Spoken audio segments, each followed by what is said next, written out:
ನೋಡಿದ್ರೆ ಫ್ರೆಂಡ್ಸ್, ಇದು Karnataka bus stand. ಇದಕ್ಕಿನ್ನು ವ್ಯವಸ್ಥೆಯನ್ನು ಸರಿಯಾಗಿ ಮಾಡಬೇಕು, ಸರಿಯಾಗಿ ಇಲ್ಲಿ ಮಾಡಿಲ್ಲ. ಹಾಗೆ ಈ ಟೈಮಲ್ಲಿ ಈ ಥರದೊಂದು ಪ್ರದೇಶದಲ್ಲಿ ನಮ್ಮ ಕರ್ನಾಟಕ ಬಸ್ಸುಗಳನ್ನು ಬಿಡ್ತಾರೆ. ಆಂಧ್ರ ಬಸ್ಸು ಒಳಗಡೆ ಇದೆ. ಇಲ್ಲಿ ನಿಮ್ಗೆ ಲೈಟಾಗಿ ಕಾಣ್ತಕ್ಕಂಥ ಗೋಪುರಗಳೇ 2 ಗೋಪುರಗಳು ಕಾಣಿಸ್ತಾ ಇದೆ ನೋಡಿ. ಈ 2 ಗೋಪುರಗಳೇ ಆ ತಂದೆ ಶ್ರೀಶೈಲ ಮಲ್ಲಿಕಾರ್ಜುನ ಇರೋದು. ಅವರ ಪಕ್ಕಕ್ಕೆ ಇರ್ತಕ್ಕಂಥದ್ದೇ ಛತ್ರಪತಿ ಶಿವಾಜಿ. ಹಾಗೆ ಈ ಕಡೆ ಭಾಗದಲ್ಲಿ ಅಲ್ಲಿ ಶೆಡ್ಗಳು ಕಾಣಿಸ್ತಾವೆ ನೋಡಿ, ಅದೇ ಹೇಮರೆಡ್ಡಿ ಮಲ್ಲಮ್ಮ. ಈ ಭಾಗದಲ್ಲಿ ಕಾಣ್ತಕ್ಕಂಥದ್ದು ಹೇಮರೆಡ್ಡಿ ಮಲ್ಲಮ್ಮ. ಕೊನೆಯದಾಗಿ ಕಾಣ್ತಾ ಇದೆಯಲ್ಲ ಅದೇ. ಈ ಮೂರನ್ನು ನೋಡ್ಕೊಂಡು ಬಂದಿದ್ವಿ. ಪಾತಾಳ ಗಂಗೆ ನೋಡ್ಕೊಂಡು ಬಂದಿದ್ವಿ.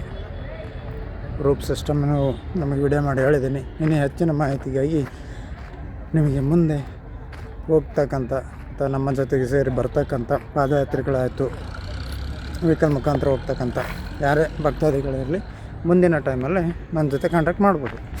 ಹಾಗೆ ಬರಲೂಬಹುದು.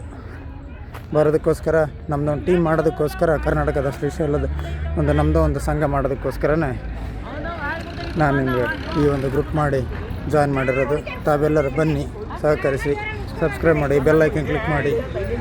ನಾನು ಈ ಬಸ್ಸಿಂದ ಬಳ್ಳಾರಿಗೆ ಬರ್ತಾಯಿದ್ದೀನಿ. ನಂತರ ಟ್ರೈನೋ ಇಲ್ಲ ಬಸ್ಸು ಅನುಕೂಲದ ಪ್ರಕಾರ ಬರ್ತೀನಿ. Thank you so much. Bell icon click ಮಾಡಿ, ಸಬ್ಸ್ಕ್ರೈಬ್ ಮಾಡಿ.